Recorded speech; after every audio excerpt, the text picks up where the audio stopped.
ओम शांति। आज 16 अगस्त 2020 अव्यक्त बाप दादा के रिवाइज कोर्स के 7 मार्च 1986 की मुरली का टाइटल है पढ़ाई की चारों सब्जेक्ट का यथार्थ यादगार महाशिवरात्रि। आज बाबा ने हमें महान आत्मा का टाइटल देते हुए बताया कि कैसे हमारी संगम युगी एक जन्म की हमारी यह जीवन भक्ति के 63 जन्मों के लिए याद का साधन बन जाती है और कैसे संगम युग की पढ़ाई के 4 सब्जेक्ट याद का रूप में मनाते आते हैं। फिर बाबा ने सदा ऊंची स्थिति में रहने का डायरेक्शन दिया। बाबा ने हमें अयथार्थ कर्म वाले को यथार्थ कर्म सिखाने की विधि भी बताई। अंत में बाबा ने हमें उत्सव मनाने का अर्थ और उसकी विधि भी सिखाई। आज ज्ञानदाता, भाग्य विधाता, सर्व शक्तियों के वरदाता, सर्व खजानों से भरपूर करने वाले भोलानाथ बाप ने अपनी अति स्नेही सदा सहयोगी समेत बच्चों को सर्वश्रेष्ठ और महान आत्मा का टाइटल देते हुए कहा, संगम युगी एक जन्म की हमारी यह जीवन 63 जन्मों के लिए याद का साधन बन जाती है। इस समय बाप और बच्चों के मधुर मिलन, उत्साह भरा मिलन भविष्य के लिए उत्सव के रूप में बन जाता है। इस समय की सबसे वंडरफुल बात यही देख रहे हो जो प्रैक्टिकल में भी मना रहे हो और निमित्त उस यादगार को भी मना रहे हो। चैतन्य भी हो और चित्र भी साथ साथ है। संगम युग के अलौकिक जीवन, अलौकिक प्राप्तियां, अलौकिक अनुभवों को द्वापर से भक्तों ने भिन्न भिन्न नाम से यादगार बना दिए हैं। 5000 वर्ष पहले हर एक ने क्या क्या प्राप्त किया, क्या बने, कैसे बने, यह 5000 वर्ष के यादगार का ओरिजिनल चित्र तो बना नहीं सकते हैं। इसलिए भावपूर्वक जो भी टच हुआ वह चित्र बना दिया है। बाबा कहते हैं यादगार और प्रैक्टिकल में कितना रात दिन का अंतर है। आप सबका मनाना है मिलन मनाना और उन्हों का मनाना है आह्वान करना। उन्हों का है पुकारना और आपका है पा लेना। वह कहेंगे आओ और आप कहेंगे आ गए, मिल गए। फिर बाबा ने हमें बाबा को भोलानाथ क्यों कहते हैं इसका रहस्य भी बताया, क्योंकि बाबा इस समय देने में जितने और उतने का हिसाब नहीं रखता है। एक का पदम गुना हिसाब है तो अनगिनत हो गया ना। कहाँ एक, कहाँ पदम। पदम भी लास्ट शब्द है इसलिए पदम कहते हैं। बाबा कहते हैं आपको तो इतना मिला है जो अब तो भरपूर हो ही, लेकिन 21 जन्म 21 पीढ़ी सदा भरपूर रहेंगे।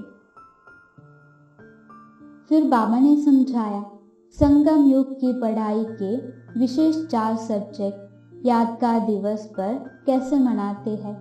शिवरात्रि के इस उत्सव के दिन बिंदु और बूंद का महत्व होता है।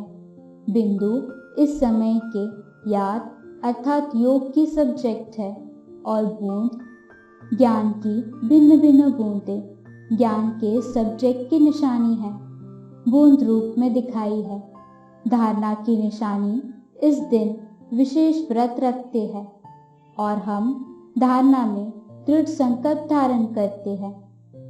सेवा की निशानी है जागरण, अज्ञान नींद से जगाना, जागरण कराना, जागृति दिलाना, यही हमारी सेवा है। यहाँ हम संगम युग पर बार बार समर्पण समारोह मनाते हैं और वह यादगार में स्वयं को समर्पण नहीं करते लेकिन बकरे को करते हैं, बलि चढ़ाते हैं। बाप दादा भी कहते हैं मैं का समर्पण हो, तब समर्पण अर्थात संपूर्ण बनो। फिर बाबा हमें साधारण कर्म को अलौकिक कर्म में बदलने की सहज विधि बताते हैं।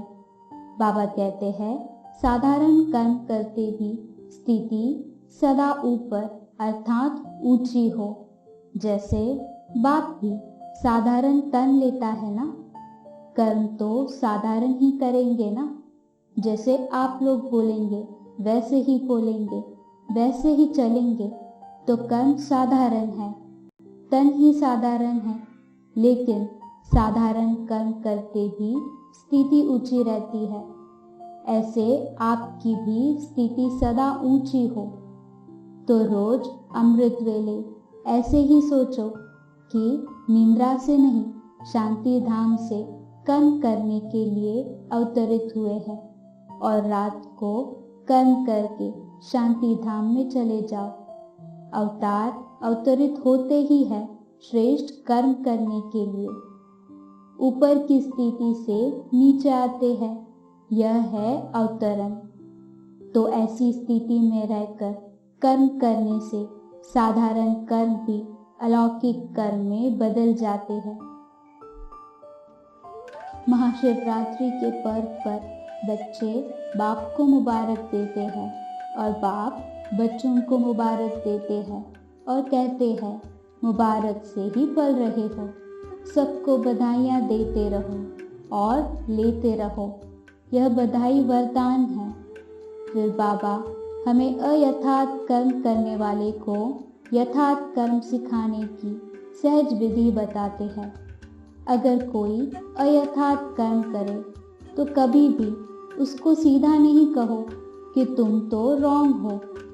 तो टाइम देखो, उसकी हिम्मत देखो। आग बुझाने के लिए आग नहीं जलाई जाती, पहले ठंडा पानी डालो, अच्छा अच्छा करके थमाओ तो सही। बहुत अच्छा कहने से हिम्मत आ जाती है। दिल का भाव रहम का हो तो उसके दिल को रहम का भाव लगेगा। हिम्मत दो, उमंग दिलाओ, खुशी दिलाओ, फिर उससे कुछ भी बात मनाने चाहो तो मना सकते हो। रोज उत्सव मनाते रहो, रोज बाप से मिलन मनाना, यही उत्सव मनाना है। तो रोज उत्सव है। आज का वरदान है, हर शक्ति को ऑर्डर प्रमाण चलाने वाले मास्टर रचयिता भव। कर्म शुरू करने के पहले जैसा कर्म वैसी शक्ति का आह्वान करो, मालिक बनकर ऑर्डर करो, क्योंकि यह सर्व शक्तियाँ आपकी भुजा समान हैं। आपकी भुजाएं आपके ऑर्डर के बिना कुछ नहीं कर सकती। ऑर्डर करो, सहन शक्ति कार्य सफल करो, तो देखो सफलता हुई पड़ी है। लेकिन ऑर्डर करने के बजाय डरते हो, कर सकेंगे व नहीं कर सकेंगे, इस प्रकार का डर है तो ऑर्डर चल नहीं सकता। इसलिए मास्टर रचयिता बन हर शक्ति को ऑर्डर प्रमाण चलाने के लिए निर्भय बनो। स्लोगन है, सहारे दाता बाप को प्रत्यक्ष कर सबको किनारे लगाओ। ओम शांति।